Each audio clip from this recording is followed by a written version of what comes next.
오늘 설교의 제목이 지적인데요. 사실 지적질이라고 이렇게 쓰고 싶었지만 그래도 주보에 지적질 하니까 좀 이렇게 좀 느낌이 좋지 못했습니다. 질이 들어가면 좋지 못한 행동에 대해서 나쁘게 표현하는 게 이게 질이 들어가지 않습니까? 도적질, 지적질.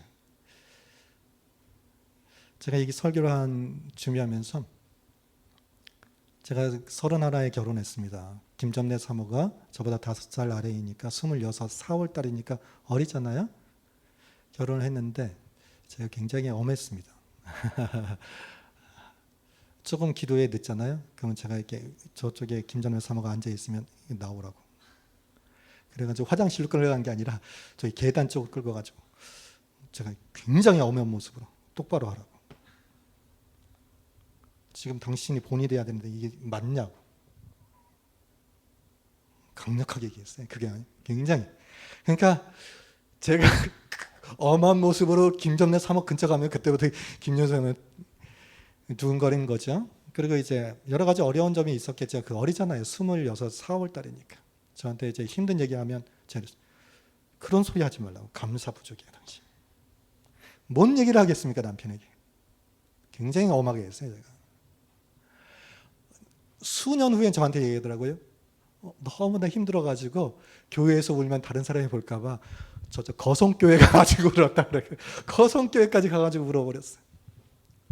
제가 굉장히 강력하게 지적했거든요. 당신 본이 돼야 되잖아요. 근데 지나고 보니까 이게 잘못된 거였어요. 목사의 수준은 사모보다 제가 볼 때 10배 이상이에요. 그러니까 제 눈에 기준에 안 차니까 엄하게 했거든요. 지적을 했는데 그 믿음이 저보다 월등히 낮은 그 사람 오늘 엄마 입장에서 그렇게 못한 게 아니었거든요.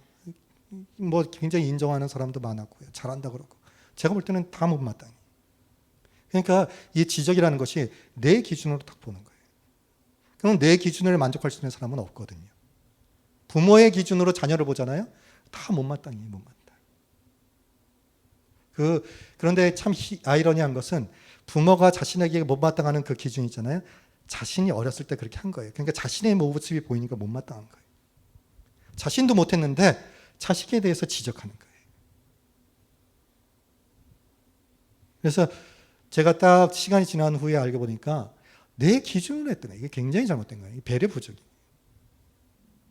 두 번째는 뭐냐면 그리고 내가 그렇게 강력하게 지적했는데 그래서 엄하게 했는데 그게 별로 중요하지 않은 거예요. 별거 아니에요. 그리고 세 번째 제가 몰랐던 게 뭐냐면 내가 이렇게 지적하면 상대방이 얼마나 힘들어한다는 걸 제가 몰랐어요. 정말 몰랐어요. 그래서 아주 굉장히 강하게 지적했어요. 그리고 내가 지적하면 좋은 결과가 있다고 생각했어요. 그런데 좋은 결과가 아니라 상처만 줬다는 거예요. 제가 이 설교를 준비하게 된 이유가 뭐냐면 주일 설교를 영상으로 녹화해서 유튜브에 올립니다. 한 지금 30편 안 되게 올라가 있습니다. 한 9개월 정도 넘은 것 같습니다. 그래서 처음에는 굉장히 부담이 됐어요. 제 설교가 그러니까 저의 모든 것이 이게 설교를 통해서 드러나는 거잖아요. 누군가가 보잖아요. 얼마나 부끄럽지만 그래도 그냥 했어요. 그래서 처음에 이렇게 쭉 하는데 처음에는 좀 많이 봐주시다가 요즘에는 거의 보는 사람이 한 20명 남짓 이렇게 보십니다. 처음에는 저도 이렇게 좀 보다가 좋았어 이렇게 한번 누르고 갔어요. 좋아요 이렇게 누르기 있어요. 이게 제가 저한테 좋아요 한번 누르고 가고 몇 번을 좀 그랬어요. 그러다가 이제 그만두자. 지금 제 설교를 하니까 너무 못 들어주겠어요. 제 설교를 제가 들으려니까 너무 못 들어요. 그런데도 꾸준히 한 20명 남짓한데 요즘에 보니까 과거에는 좋아요 이렇게 몇 번 있다가 요즘에는 꾸준히 한 명이 누르는데 제가 볼 때 어떤 한 분이 계속적으로 좋아요를 누르시는 분이 있어요. 좋아요를 한 분이 누르시는 게 계속 있어요. 한 20명 남짓 있는데 그러는데 제가 이렇게 쭉 이렇게 보다가 기분이 굉장히 상했어요. 조회수가 낮아져서 상한 게 아니었어요. 한번 영상을 한번 볼까요? 캡처했습니다. 유튜브 제가 캡처했어요. 이게 잘 안 보이죠? 여기서 여러분 제가 기분을 굉장히 상했어요. 다음 화면. 왜냐면 조회수 23회는 괜찮았는데 좋아요가 1회인데 싫어요가 하나가 딱 있는데 싫어요가 하나 딱 있는데 기분이 정말 나 정말 한나절 동안을 기분 나빠했어요. 이 사람이 왜 눌렀을까? 내 설교 이게 제목이 뭔지 아십니까? 감사드림이에요. 감사드림. 감사드림이었는데 왜 이 사람이 싫어요를 눌렀을까? 너무 기분이 상한 거예요. 그래서 제가 설교 내용을 다시 들어가서 들어봤어요. 이 사람이 왜 굳이 싫어요를 누릴 이유가 뭘까? 제 설교가 굉장히 일반적인 설교를 하거든요. 뭐 이렇게 강하게 하는 게 아닌데 내용이 들어보니까 이 자녀에 대해서 감사가 없으면 주지 말아야 된다. 뭐 엄하게 해야 된다. 뭐 때려야 된다. 뭐 이런 내용이 조금 들어간 거예요. 그러니까 그게 싫었던 것 같아요. 제 생각에 모르겠어요. 그분이 왜 싫었는데 그 자체가 싫었는지 저 얼굴 자체가 싫었는지 모르겠어요. 그냥 싫어요를 딱 하나였어요. 하나. 그래서 다른 것도 쭉 봤어요. 제가 30개를 쭉 봤는데 싫어요 누른 데가 없고 다른 데 또 하나가 또 있더라고요. 한 사람 굳이 그렇게 뭐 싫어요를 누르고 할 필요 뭐 있냐. 그잖아요. 그냥 싫은데 굳이 그거를 싫어요를 누르고 가는 그 저희가 뭡니까? 그래서 이게 지적을 받으니까 기분이 굉장히 나쁘더라고요. 그래서 오늘 설교 제목을 지적. 여러분 싫어요 이런 거 누르면 굉장히 기분이 나빠. 댓글을 못 달게 돼 있어요. 왜냐하면 제가 댓글을 하면 분명히 뭐 이상한 게 들릴 거기 때문에 제가 원천 봉쇄했는데 그 싫어요가 그게 그 봉쇄가 되는지 모르겠습니다.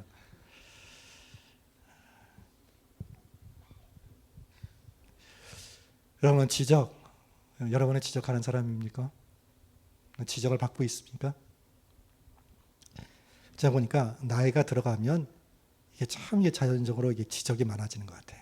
왜냐하면 이 경험도 많이 쌓이고 이게 뭔가 보이니까 안다고 생각하니까 나이가 들어가면 좀 이렇게 지적이 많아져요. 그리고 많이 참견하게 됩니다. 사람이 어떤 태생적으로 막 지적하는 사람도 있지만 나이가 되면 이렇게 막 많아져요. 그런데 지적하지 않았던 사람도 자식을 낳잖아요. 그러면 지적이 됩니다. 지적이 많아져요. 자식을 보면 이게 지적이 돼요. 왜냐하면 사랑하는 존재이기 때문에. 참 희한해요. 자신에 대해서 이게 조언해달라고 하지 않는데 지적해. 그래서 조언, 지적 이렇게 충고를 받았을 때에 나타나는 다양한 증상들이 있습니다. 가장 좋은 것은 나에게 지적했을 때, 충고했을 때 겸손하게 받으면 괜찮아요. 좋아요. 훌륭한 거지. 근데 그런 경우는 굉장히 드문 겁니다. 굉장히 드문 거예요. 지적했을 때 나타나는 반응을 보면 첫째로 대놓고 반대합니다. 바로 쳐냅니다. 뭘 그러냐고. 네가 뭘 안다고 그러냐고. 화내고 대듭니다. 싫은 표정을 확 내버립니다. 부부간에 그랬죠. 아내가 좀 남편에 대해서 확 이렇게 좀 지적하면 남편이 버럭 화를 내버리죠. 됐다고. 아내가 이렇게 딱 지적하는데 남편이 그래 너무 고마워 뭐 이렇게 그런 남편이 있습니까? 대립별로 한두 사람이 있을까 말까요? 됐어. 그 말에 뭐 딱 이렇게 해버리죠. 이런 경우 대놓고 쳐버리는 경우가 있고요. 두 번째로 대놓고 하지는 못하지만 네 하지만 속으로 그래 너 잘났다 이렇게 얘기하는 거 있지. 그래 너 잘났다. 그래 네가 되게 잘났으니까 그런 말 하지. 뭘 안다고. 잘난 지라네 이렇게 생각하는 거죠. 겉으로는 네 알았습니다 하지만 속으로는 싫은 거예요. 못마땅한 거지. 세 번째의 것은 뭐냐면 지적을 당했을 때 너무 고통스러운 거예요. 저는 싫어요 그 한 표 때문에 하루 동안 기분이 나빴는데 대놓고 지적하고 저는 이거를 생각하면서 이 연예인들이 있잖아요. 대단하다, 훌륭하다 생각이 들었습니다. 연예인들은 얼마나 많은 그런 악성 댓글이 있잖아요. 그러니까 유재석 씨도 굉장히 칭찬받지만 아마 엄청난 그런 악성 댓글을 받았을 거예요. 그런 것들을 다 품고 나가잖아요. 대단한 사람이에요, 대단한 사람. 저는 연예인들 대단하다고 생각합니다. 엄청난 댓글을 소화해 나가잖아요.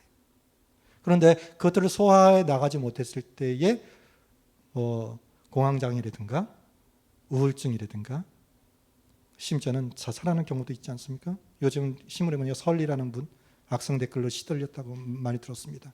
그 우울증이 왜 옵니까? 그런 악성 댓글이 쌓이는 거예요. 고통을 주는 거예요. 그건 우울증이 있는 거예요. 그러면서 극단적인 선택을 하게 되죠. 그러니까 악성 댓글이 사람으로 하여금 죽음에까지 이르게 합니다.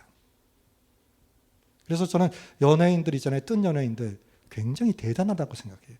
가장 걱정이 되는 게 아이돌 있지 않습니까? 그 젊은 애들이 20대 아니면 10대 이렇게 뜬 애들 있잖아요. 그 아이들이 그 엄청난 악성 댓글을 악플들을 소화할 수 있을까? 전 그게 걱정인 거예요. 제가 목사고 그래도 품고 이해력이 좀 있는데도 기분이 나쁜데 그 싫어요 한 표에 어마어마한 악성 댓글 비난들을 그 젊은 사람들이 이거를 수용할 수 있을까? 저는 아이들이 굉장히 걱정이 돼요. 그러니까 그거를 해소할 수 없으니까 스트레스가 쌓이니까 다른 쪽으로 가는 거지. 도박도 되는 거고 여러 가지 가는 거예요. 그래서 이런 어떤 아이돌만이 아니라 제가 이 얘기를 김정래 사모했다 했더니 또 이게 공감해 줘요. 그러면서 다른 큰 교회 목사님들 그런다는 거예요. 저기 선한목적교회 유기소 목사님도 보니까 싫어도 엄청 많은 거예요. 근데 그분은 뭐 몇만 건 중에서 몇백 건이지만 저는 23표 중에서 한 표가 싫어요잖아요. 그러면서 이런 얘기를 해요. 그 유기성 목사님이 설교 가운데 이런 게 있다는 거예요. 싫어요 그런 악성 댓글 정도가 아니라 이메일로 어마어마한 장문의 그런 게 온다는 거예요. 그러니까 그 목사님이 그 이메일, 그 장문의 그 지적하는 그것들을 볼 때 어떤 마음일까? 겸손한 마음으로 이렇게 읽지 않고서는 얼마나 그 마음이 힘들까?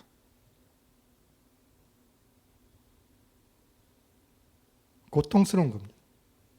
그래서 내가 하는 이 지적이 상대방으로 하여금 얼마나 고통을 주고 얼마나 그 삶을 무너뜨리고 좌절케 한다는지를 잘 모르는 거예요. 그래서 우리는 너무 이 시대의 지적을 쉽게 합니다. 댓글을 너무나 쉽게 달아요. 악성 댓글을 너무나 쉽게 단다는 거예요. 이게 문제입니다.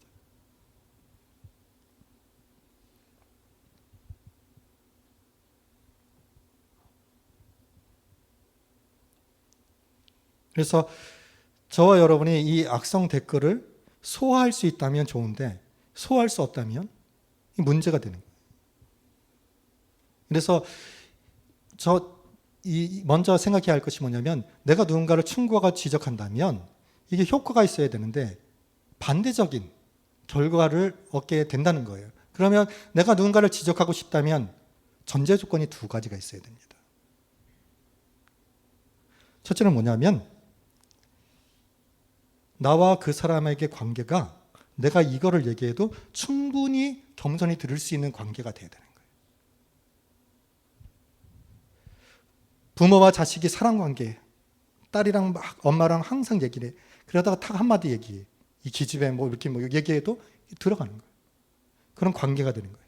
그런데 그런 관계가 되지 않았는데 내가 그 사람을 지적하면 그거는 약이 되는 것이 아니라 독이 되는 거예요. 그리고 두 번째로 어떤 관계 때 가능하냐면 격차가 월등한 게 클 때. 예로 여러분이 만약에 누군가의 상담을 한다고 생각해 봅니다. 그러면 상담에 어떤 대가가 있잖아요. 그런 사람과 상담하면 그저 처음 만나는 사람일 수 있잖아요. 쭉 상황을 얘기하면 그 사람이 굉장히 그 모든 걸 파악할 거 아닙니까? 그래서 한마디 탁 지적해 줄 거 아니에요. 충고해 줄 거 아니에요. 그거는 그대로 들어오는 거예요. 왜냐하면 격차가 월등하니까. 관계가 안 되더라도 신앙의 격차가 월등하고 어떤 격차가 월등하면 그 사람의 말이 그대로 들어와져요. 왜냐면 내가 인정하니까. 나보다 월등한 사람으로 인정하니까 그 말을 탁 받는 거예요. 그런데 인간관계가 되지도 않고 신앙이 월등하지도 않는데 친구끼리 받아들일 수가 없는 거예요. 오직 이 두 가지만이 이 충고 지적이 받아들입니다. 정말 부모 자식 같은 그런 관계, 어떤 말을 해도 들을 수 있는 관계, 진한 관계, 이때의 지적은 약이 되는 거예요. 그리고 격차가 월등할 때 지적은 그대로 수용이 됩니다. 인정되니까. 그래서 시어머니와 며느리는 그런 관계가 불가능한 거예요. 인간관계가 좋을 수가 있습니까? 그거는 대륙별로 한두 사람일까 말까. 아무리 며느리가 어머니가 시어머니가 어머니 한다 그래도요, 기본적으로 시어머니와 며느리는 그런 관계가 되기가 어려운 거예요. 그래서 시어머니와의 며느리의 관계에서 지적은 있어서는 안 되는 거예요. 시어머니가 며느리에게 지적한다? 이거는 득이 되는 게 아니라 독이 되는 거예요. 관계가 아니니까. 근데 시어머니는 못마땅한 거지, 며느리. 하나하나 지적하는 거예요. 그게 독이 되는 거예요. 해서는 안 되는 관계예요. 시어머니와 며느리 관계에서는 지적을 해서는 안 되는 관계예요. 딱 알아야 되는 거예요. 그런데 시어머니는 지적하죠. 그래서 문제가 되는 거예요. 친구끼리는 어떠냐?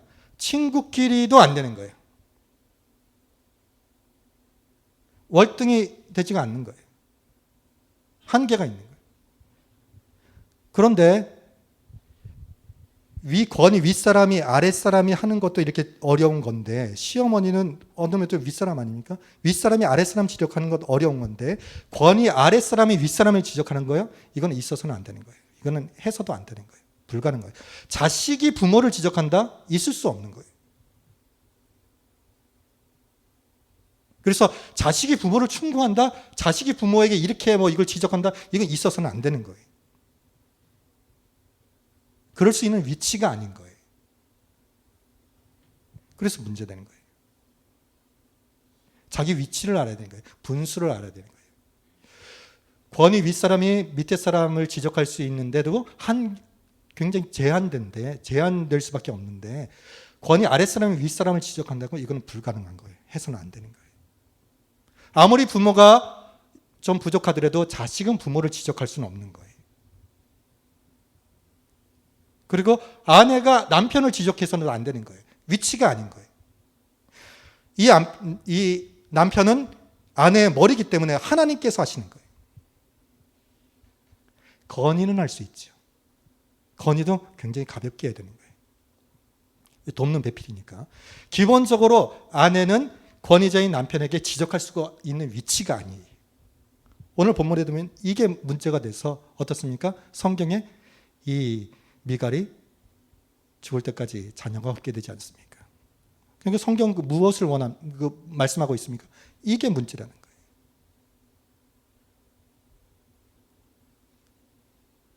그래서 이 아내가 남편에게 건의할 수 있어요. 건의도 어떻게 해야 되느냐? 이 권위자에 대한 건의는 굉장히 조심해야 되는 거예요. 배려가 있어야 되는 거예요. 이렇게 건의하면 괜찮아요. 남편에 대해서 굉장히 칭찬하는 거예요. 굉장히 잘한 부분을 높여주는 거예요. 그리고 그 굉장히 좋은 그런 분위기 속으로 들어간 후에 가볍게 남편에게 여보 이랬을 때 좀 힘들었어요? 가볍게 하고 넘어가는 거예요.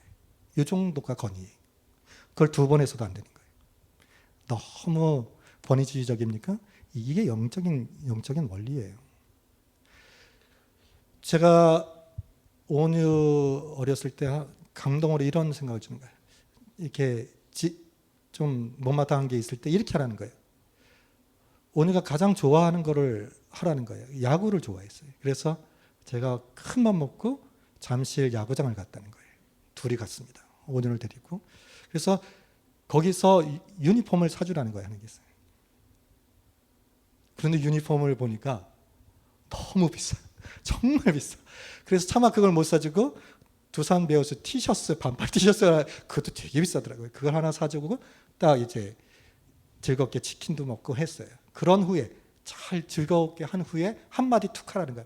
너 그때 네가 그렇게 했으면 아빠가 너무 마음이 아파서 이 말 한마디 툭 하라는 거야. 오래 하면 안 되는 거예요. 그런데 아내들은 남편에 대해서 지적하죠. 이거 조목조목 따지는 거예요. 당신이 잘못했잖아. 인정할 때까지 따지잖아요. 이게 문제가 되는 거예요. 지적이 아니라 건의할 수 있죠. 힘든 말을 해야 되잖아요. 잘한 상황에서 한마디 툭 하는 거예요. 이때 당신이 이런 말을 했을 때 나는 굉장히 마음이 아팠어요. 그렇게 해야 돼요. 이게 지혜로운. 당신 이런 상황에서 이렇게 당신 이거 너무 이렇게 따지는 게 아니에요. 위치가 아니기 때문에.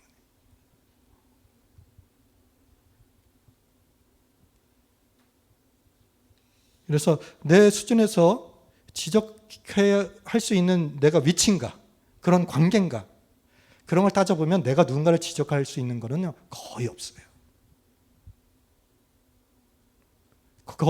지적할 수 있는 대상은 거의 없다고 보면 맞아요. 제가요 여러분들을 지적할 수 있다고요? 안 됩니다. 왜냐하면 여러분들은 이원선 목사님이 키운 분들이니 이원선 목사님이 지적할 수 있지만 제가 여러분과 그런 깊은 관계가 된다고요? 아직은 아니거든요. 그래서 제가 지적할 수 없지. 그러나 젊은 부부라든가 청년 가운데 깊은 교제가 있었던 사람들은 제가 어떻게 툭 한번 얘기할 수 있는 거예요. 그래서 내가 저 사람한테 지적할 수 있느냐, 그런 위치냐, 그런 관계냐를 제대로 알아야 됩니다. 예수님도요, 딱 지적할 때요, 굉장히 간단하게 하신 거예요. 베드로가 예수님께서 갈릴리 호수를 걸어오시죠. 그럴 때 귀신이라고 놀라지 않습니까? 내니 두려워하지 말라. 그때 베드로가 말합니다. 주님이시거든 저로 오게 하소서. 그러니까 예수님께 오라 하지요. 베드로가 물 위를 걷습니다. 그런데 출렁이는 파도를 보고 빠져가잖아요. 예수님께 굉장히 간단하게 지적하시는 거예요. 믿음이 적은 자야 왜 의심했느냐. 끝나는 거예요. 간단하게 지적은. 그런 위치가 되는 사람도 간단하게 딱 하는 거예요. 도마도 그렇죠. 부활하신 예수님을 보지 못했어요. 다른 제자들은. 내가 보지 못했기 때문에 믿지 못하겠다는 거예요. 그때 예수님께서 나오시고 내 손가락을 이리 내밀어 내 손을 보고 내 손을 내밀어 내 옆구리에 넣어보라. 그리하여 뭐라고 그랬습니까? 간단하게 지적하는 거예요. 믿음 없는 자가 되지 말고 믿는 자가 되라. 그리고 딱 끝나는 거예요. 근데 우리는 지적을 너무 길게 그리고 계속적으로 반복해 하죠. 그러니까 잔소리가 되는 거예요. 그것이 그 사람을 변화시키지 못하는 거예요. 본문의 미갈 어떤 모습입니까? 미갈은 공주였다는 거예요. 그런데 왜 지금 이 다윗이 언약궤가 와서 너무나 기뻐서 하나님을 찬양하는데 왜 이렇게 지적질을 했을까? 첫째로 자신이 더 낫다고 생각한 거예요. 왜냐하면 미갈은 공주였으니까 사울 왕이 그래도 왕복을 입고 모든 행사에 어떤 큰 행사에 품위 있게 했다고 생각한 거죠. 그런데 다윗은 목동 출신 아닙니까? 저래서 저런가 이렇게 왕이 품위가 없어 이렇게 얘기하는 거 아니에요. 자신이 낫다고 생각하는 거잖아요. 깔보는 지적은요 자신이 낫다고 생각하기 때문에 지적하는 거예요. 그게 잘못됐다는 거예요. 건달패 같이 행동한다고 생각한 거예요. 건달이라는 거예요. 건달. 저게 뭐냐라는 거예요. 속살을 드러내고 뛰고 품위가 있어야지 왕이. 하나님께서는 기뻐하셨는데. 그리고 두 번째, 이 미갈이 잘못된 건 뭐냐면 정말 스스로 생각할 때 이게 품위가 아니라고 생각하면 어떻게 했어야 되느냐. 지금 미갈이 한 거는 못마땅히 가득한 상태에서 지적하는 거예요. 그건 지적이 되는 거예요. 그래서 여러분이 누군가 자녀에게 대해서 훈계할 때요. 못마땅히 가득할 때는 얘기해서는 안 되는 거예요. 꼭 참아야 되는 거예요. 그래서 진짜 이것이 이 다윗 행동이 미갈이 생각할 때 나쁘다고 생각하면 딱 이때 얘기하는 것이 아니라 마음속에 못마땅이 아니라 사랑하는 마음이 있을 때에 여보 그때 당신이 그렇게 춤추는데 요거는 왕으로서 좀 품위가 아닌 것 같습니다. 한번 생각해 보십시오. 이렇게 탁 그 마음이 못마땅한 상태에서 말하는 게 아니라 정말 왕을 위하는 마음, 감사하는 마음에서 한마디 탁 하는 거예요. 여러분이 지적할 때 내 마음이 못마땅해서 지적했다면 그건 독을 주는 거예요. 그러나 정말 사랑스러워. 남편에 대해서 정말 감사하는 마음이 있고 사랑하는 마음이 있는 상태에서 한마디 한다면 그거는 정말 유익이 되는 말이 될 거예요. 정말 필요했다면. 그런데 미갈은 그렇지 못한 거예요. 못마땅한 거예요. 못마땅한 상태에서 말했기 때문에 이게 문제가 되는 거예요.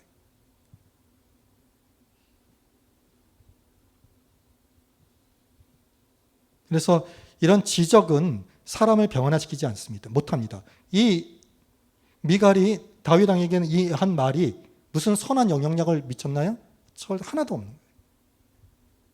지적으로서 사람을 변화시키는 것이 아닙니다. 어떤 부족한 것들이 있더라도요. 지적하는 것보다는 가만히 두면 어려워질 걸 뻔히 알잖아요. 그래도 가만히 두면 어려운 가운데 그 사람이 변화되는데 계속 지적하면 변화되지 않고 더 나빠진다는 거예요. 인간은 말로서 변화되는 게 아니라는 거예요. 자신이 느껴야 돼요. 경험해야 돼요. 그래야지 변화되는 거예요. 말로서 사람을 변화시키려고 하면 안 된다는 거예요. 그런데 아내들은 남편에게 막 지적하지요. 지적하는 이유가 뭡니까? 변화시키려고. 바꾸려고. 근데 말로 변화되는 게 아니라는 거예요. 그래서 자식에게 지적하는데 이게 수치심을 줍니다. 수치심으로선 사람을 변화시키지 못합니다. 이 바보 같은 놈이 네가 제정신이냐, 창피해 죽겠다, 이렇게 수치심을 주는 어떤 지적은요 더더욱 이 자녀를 변화시키지 못합니다. 그래서 우리는 지적할 때 딱 알아야 되는 거예요. 이 지적이 사람을 변화시키지 못한다는 거예요. 더 독을 준다는 거예요. 그러니까 지적을 그쳐야 돼요. 자녀에게도. 그러면 이 세상에서 지적은 안 되는 겁니다. 그런데 이 세상은 지적이 있습니다. 왜? 온전한 사람들이 사는 세상이 아니니까. 그러니까 저와 여러분은 지적을 받습니다. 이럴 때 나는 어떻게 해야 하느냐. 첫째는 지적은 하지 말아야 되는 거고, 지적을 받을 때 우리의 자세는 어떠냐. 첫째로 이걸 겸손하게만 받을 수 있다면 얼마나 좋겠습니까? 지적을 받을 때 그래 내가 생각할 때 아니지만 어떤 부분이 있으니까 저렇게 지적하는 거야. 그걸 찾으려고 노력하고 회개한다면 얼마나 좋겠습니까? 그러나 이런 사람이 얼마나 되겠습니까? 사실 다윗이 다윗되게 한 것도 이제 다윗이 아들 압살롬이 반란을 일으켜서 도망을 가게 됩니다. 다윗성을 도망가게 되는데 시므이가 골짜기를 사이에 두고 막 저주하지요. 비루한자예요, 비루한자예요. 그러니까 옆에 있던 장군이 가서 목을 치겠습니다. 아이 두라는 거예요. 이렇게 말합니다. 다윗이 아비새와 모든 신하들에게 이르되 내 몸에서 난 아들도 내 생명을 해하려 하거든 하물며 이 베냐민 사람이라 여호와께서 그에게 명령하신 것이니 그가 저주하게 버려두라. 대단한 거예요. 두라는 거예요. 저주할 때 두라는 거예요. 다 이게 받는 거예요. 그래서 다윗이 다윗인 겁니다.